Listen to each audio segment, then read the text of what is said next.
So start, for a certain ideal gas, that is given yung kanyang ideal gas constant na 25.8 feet-pound per pound degree Rankine. Now, you are given a specific heat ratio of 1.09. Now, what are the values of your CP and CB? Which we have derived a while ago. And B, what is the mass of the gas would occupy a volume of 15 cubic feet at a given pressure of 75 psie and 80 degrees Fahrenheit. C, if 30 BTU are transferred to this gas at constant volume, okay, what are the resulting temperature and pressures? Okay, so let us solve that. For their CP and CB values, di ba, dinerive natin, letter A, yung CP is may K lang yan. Di ba? Kapag meron kang cellphone, meron kang, career. Di ba? KR over K minus 1. Kakarir ganyan. Di ba? Kakarir. Okay? Yung CB natin, bago ka naman magkaroon ng career, kailangan mo ng CB. Okay? Di ba? Ngayon, para magkaroon ng CP, kailangan na kakaririn mo yung trabaho mo. Ngayon, para magkaroon ng career, kailangan mo ng CB. Okay? So, your CP values, your K is that 1.09.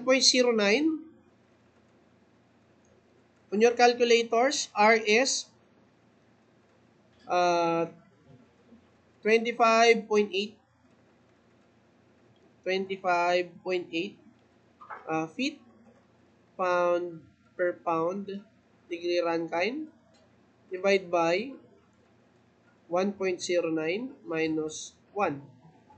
Same in here sa baba. So, copy ko to.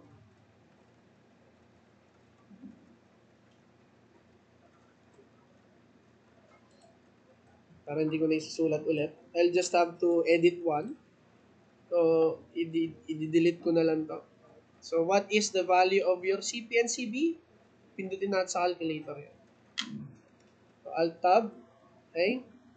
So, this is 1.09 times 25.8 over 0.09. So, this is 312.467.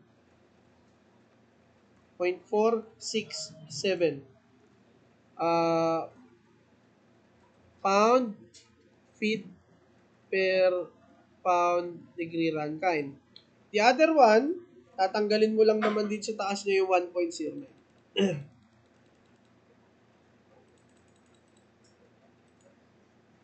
So this is 286.67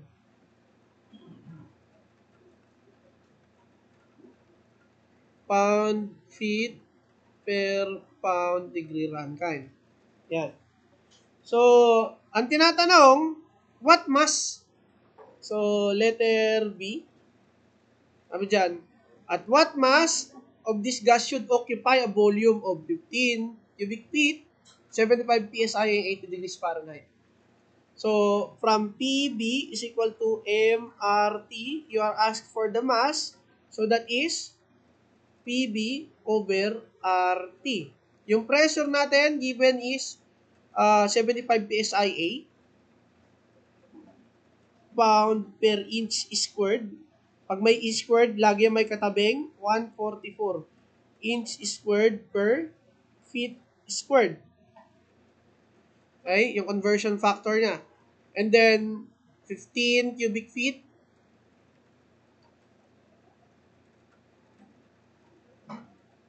divide by yung R niya is 25.8 feet pound per pound degrees Rankine multiply to the temperature is 80, I think 80 yan, 80 plus 460 degrees Rankine.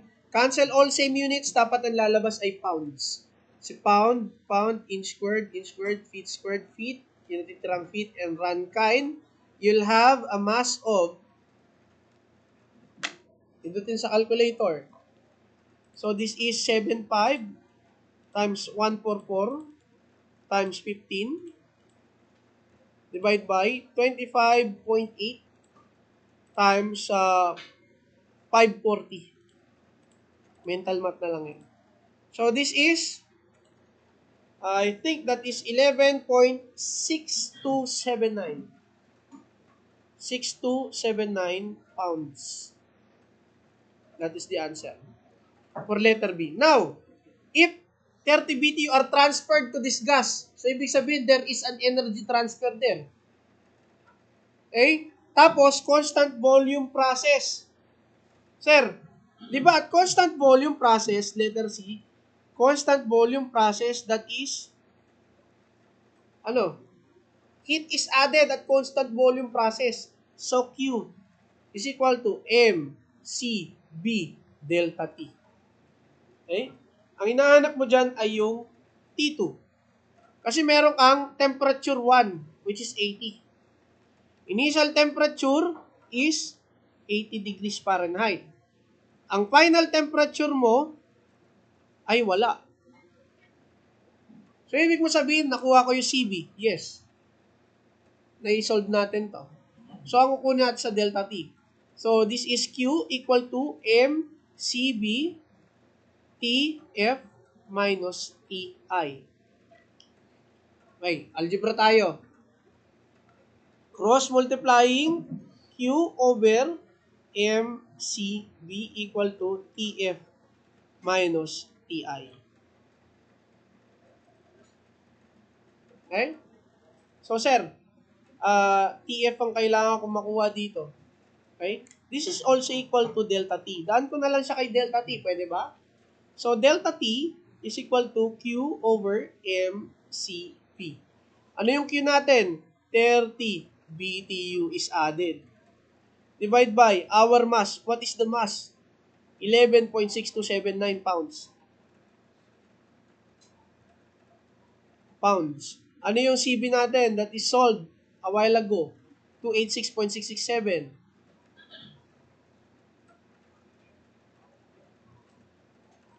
Feet pound per pound degree Rankine.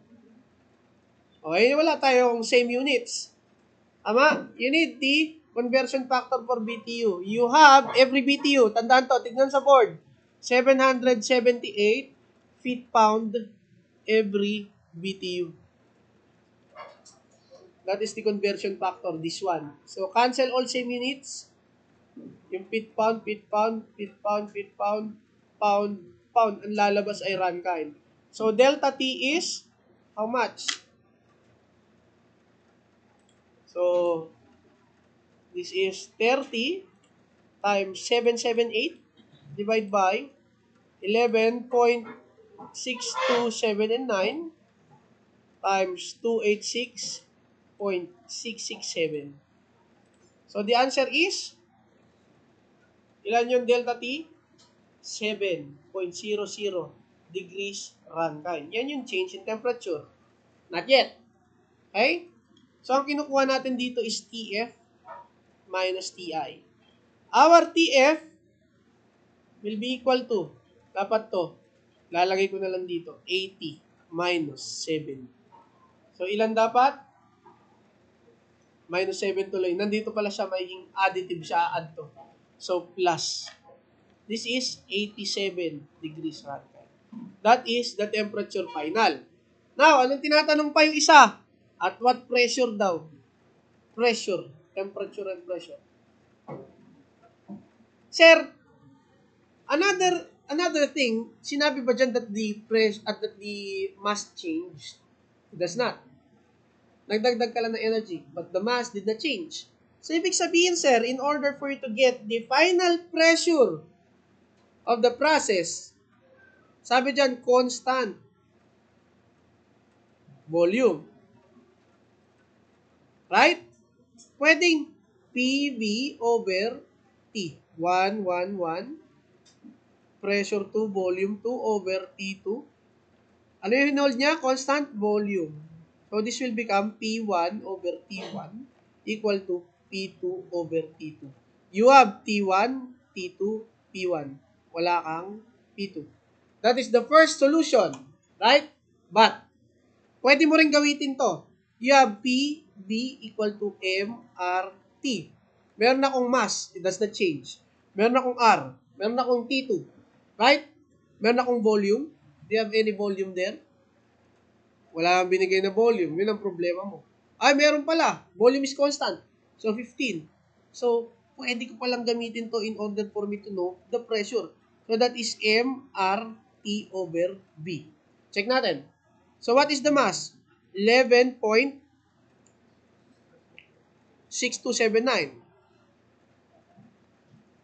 pounds. Our R is 25.8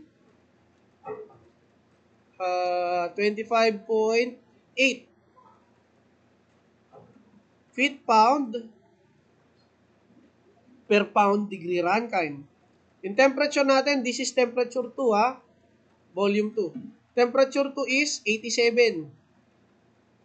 Hindi to degrees Rankine ha, degrees Fahrenheit to, sorry. Degrees Fahrenheit. So 87 plus 460 degrees Rankine. Divide by volume na 15 cubic feet cube.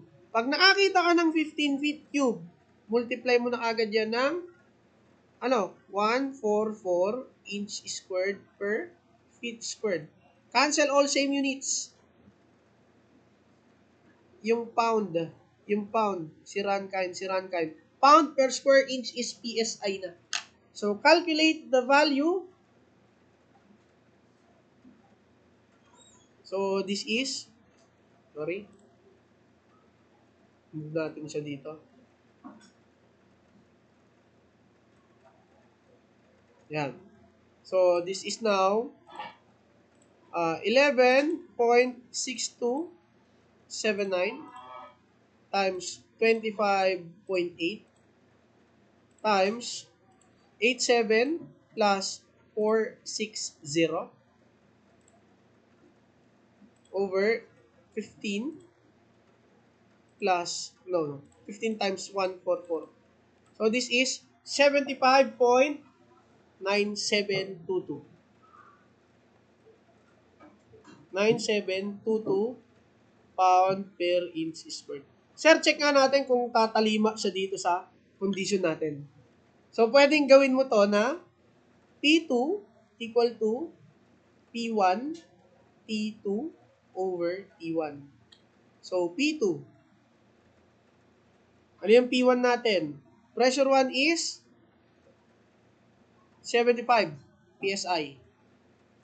75 pound per inch squared. Hindi mo na kailangan, pagka ganito, hindi mo na kailangan i-multiply ng 144. As is yan. Yung temperature 2 natin is 87 plus 460 over temperature 1 natin ay 80.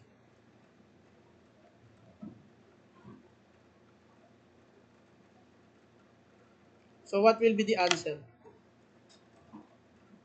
So, this is 75 times 87 plus 460, 80 plus 460. So, the answer is dapat the same, 75.972.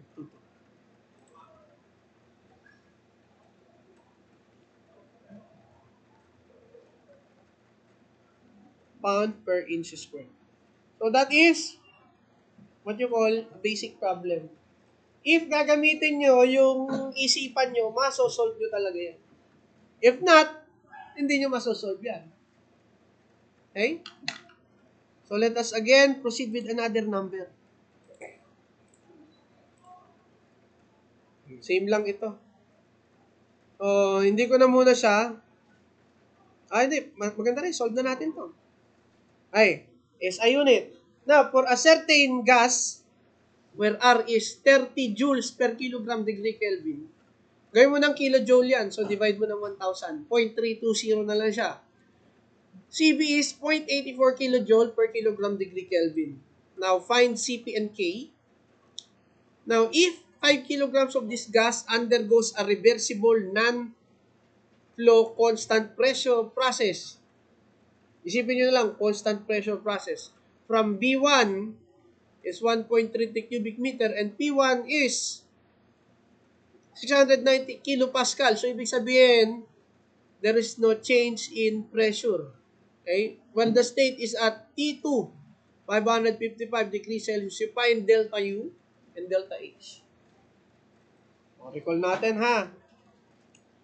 So, yung CP, binigay ba niya?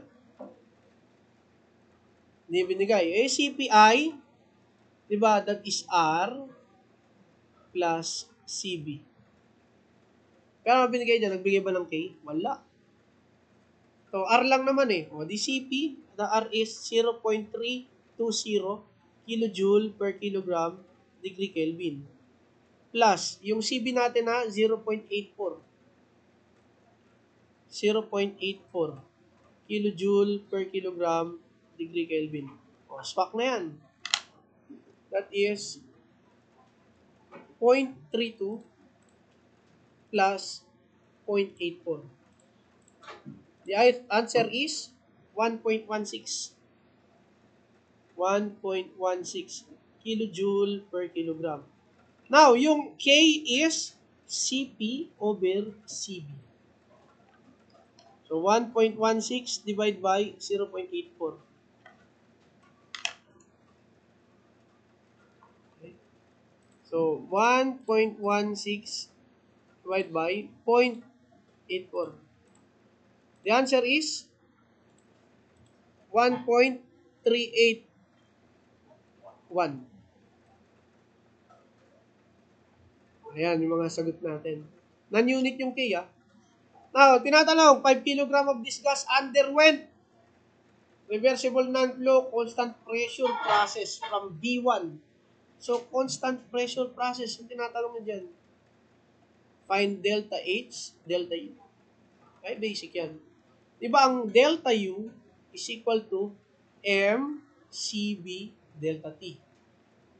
Yung delta H is equal to mCP delta T. May papakita ko sa inyo. Ano ba yung delta H? Kapag constant pressure process, volume constant, Q is equal to mCB delta T. Therefore, yung Q natin ay equal yan sa delta U. Kapag constant pressure process, okay, yung Q natin ay equal yan sa mCP delta T. Yung H natin, delta H is equal to Q. Kasi, di ba sir, H is equal to U plus flow work PV. Saan nagmula yan, sir? Nakalimutan na ata, ah. Di ba yung ating Q is equal to delta KE plus delta PE plus delta U plus delta PV. Ba, hindi na naaalala? Kapag daw walang change, okay, sa kinetic energy at potential energy, Q is equal to delta U plus delta PV. Okay? Ano yung delta U plus PV? That is equal to delta H. Ikot-ikot lang yan. Hindi kayo mahirapan dyan. Tapos may work ka pa dito. Work. Plus work. Okay? So this is plus work. Okay? Ito, nakalagay, non-flow process. Non-flow process. So, proceeding, ay meron kang P1 tapos T2. Wala ka lang T1. Hindi ka binigyan T1. Day na yan. Ang inihingi ay delta U. Delta U. The MCB delta T. Kaya lang, wala kang T1. Ako kunin yun.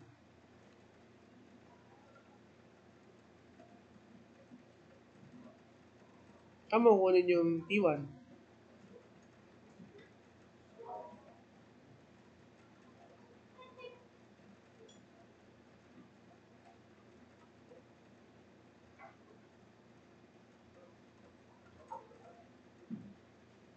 Tingnan natin to ha. So, Q is equal to delta H plus W. Yung Q commonly, pwede nga yung delta U eh. Kapag walang delta U plus PV. Pala mali. Diba, di-discuss ko na lang siya dun sa mga processes. Doon ko siya di-discuss. Wala pa, ideal gas lang muna tayo. Okay, let us confine it with this one. Okay, delta H, MCP, delta T. I will discuss kung paano siya pinapaikot kapag dating ng processes. Isometric, isobaric, isothermal, um, isentropic, tsaka polytropic. That would be next page, okay? So, exam kayo next meeting. Therefore, mag-move forward tayo. Delta U, wala tayong T1, pero meron kang mass, okay? Meron kang volume 1, meron kang P1. Pwede ko na malaman yung T1. Solve for T1. Okay. That is PV over MR. 1, 1. So, yung pressure natin is constant pressure to, hindi nag-bio pressure. 690 kPa. Kilonewton per meter squared times the volume. Ang binigay sa dyan is 1.133 cubic meter.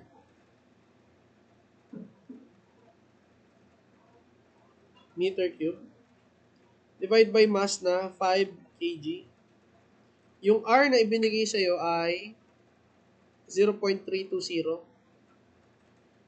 0.320 kilonewton meter per kilogram degree Kelvin. So, naka-Kelvin itong 1. So, akit yan. Cancel all same units, kilonewton, newton, meter, kilogram, meter squared. So, Kelvin yung natira. So, T1, calculate, that is in Kelvin. So, this is 690 times 1.33, kulang ng 1, okay?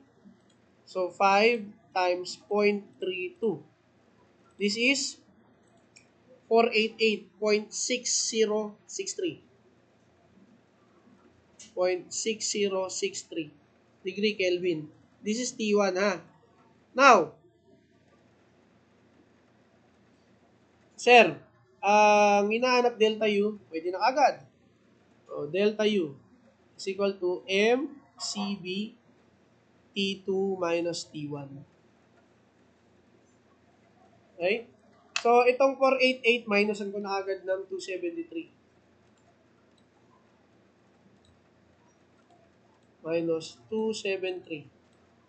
So, that is 215.6063. 215.6063 degrees Celsius. So, yung M natin is 5 kilograms. Yung CV natin ay 0.84, kung di ako nagkakamali. Kilojoule per kilogram degrees Kelvin. Yung T2 natin ay 555 minus 215.6063. O this is Kelvin. So, cancel, kilogram, ilang kilojoules yung delta U natin on our calculator. So, this is 5 times 0.84 times 555 minus 215.6063. The answer is 1425.4535 kilojoule. Okay, that is for delta U. How about delta H? Nagbigay ba ng Q dyan? Wala namang, wala namang Q. So, delta H. This is MCP delta T. So, 5 kg, 1.16 kilojoule per kilogram, degrees Kelvin. So, 555 minus 215.6063 degrees Kelvin. Cancel same units, you'll arrive with kilojoules. So, this is 5, 5 times 1.16 times 555, okay, minus 215.6063. So, the answer is 1968.48 kilojoule. Okay, basic problem.